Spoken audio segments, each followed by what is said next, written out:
ایک آدمی نے 99 قتل کیے بنی اسرائیل میں. پھر ایک عبادت گزار سے پوچھا 99 قتل ہو چکے ہیں، توبہ ہوگی؟ کہا نہیں ہوگی. انہوں نے کہا اسے بھی قتل کر دیا. 100.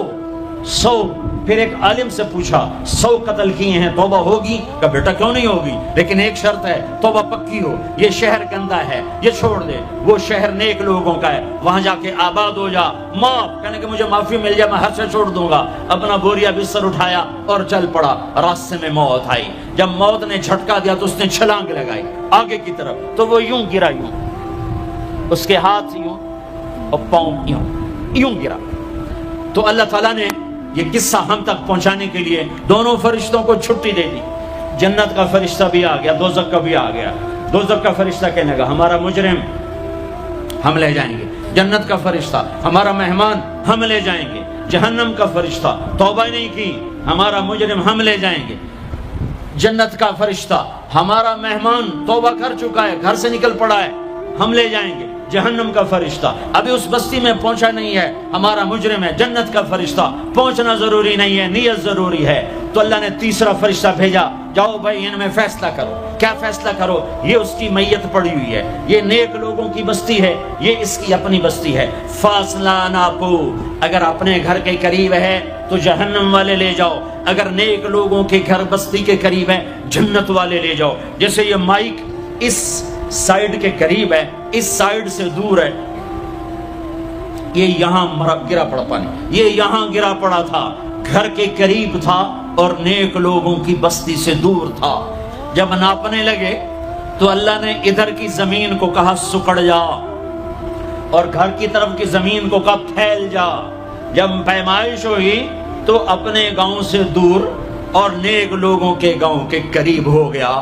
تو اللہ نے فرمایا چلو ہمارا مہمان ہے جنت. توبہ سے نہ گھبراؤ، میرا رب کہتا ہے پوری دھرتی گناہوں سے بھر دے اور آسمان تک گناہوں کو لے جا. ایک دفعہ کہہ دے یا اللہ میری توبہ تو سارے معاف کر دوں گا. تو بھائیو ہاتھ جوڑتا ہوں، آؤ ہم توبہ کریں. نیت کرتے ہو؟ حکومتوں سے آس بھی ہٹا دو، گلا حکومتوں کا گلا بھی نہ کرو. اس سے کیا فائدہ ہوگا؟ ان پہ امید نہ لگاؤ کہ وہ اس قابل ہی نہیں. ہاں اس پہ آس لگاؤ جو شارک سے زیادہ قریب ہے، اس کو وسیلہ بناؤ جس کا وسیلہ رب موڑتا نہیں، کلمے کا جز بنایا ہوا ہے.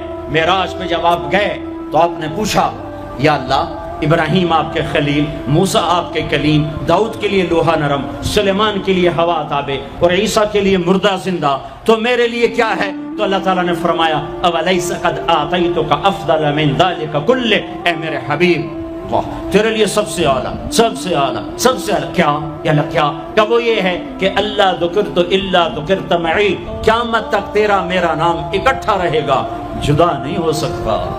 جیسے تیرے رب کا نام باقی ہے، تیرے نبی کا نام بھی باقی رہے گا، تیری نسل کا نام بھی باقی رہے گا، تیرا حسب نسب بھی باقی رہے گا. ہمیں پتہ نہیں ہمارا نبی تھا کون، ہمارا نبی کیسا تھا، ان کی زندگی کیسی تھی، ان کے گھر کا کیسا تھا نظام، باہر کا کیسا، ہم جانتے نہیں. ہم سیکھو اپنے حبیب کی معاشرت سیکھو، تجارت سیکھو.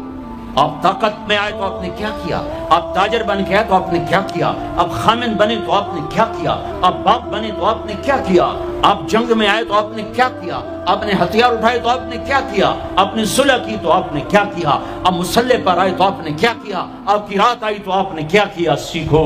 سیکھو. یہی تبلیغ کا پیغام ہے کہ تبلیغ میں نکل کر اللہ اس کے رسول کی مبارک اور پیاری زندگی مرنے سے پہلے سیکھو. لیکن آج کی رات میں ایک ہاں میرے ساتھ کرو، آج توبہ کرو، آج توبہ کرو. کرتے ہو توبہ کرتے ہو؟ کہو یا اللہ میری توبہ، پھر کہو یا اللہ میری توبہ، پھر کہو یا اللہ میری توبہ. اب اگر تم نے دل سے کہی ہے اور اندر مسرات ہیں انہوں نے دل سے کہا ہے تو تمہیں مبارک ہو. تم سب ایسے ہو جیسے آج ماں کے پیٹ سے جنم لیا ہے. تمہارے سب گناہ معاف ہو گئے، اللہ خوش ہو گیا، فرشتے خوش ہو گئے.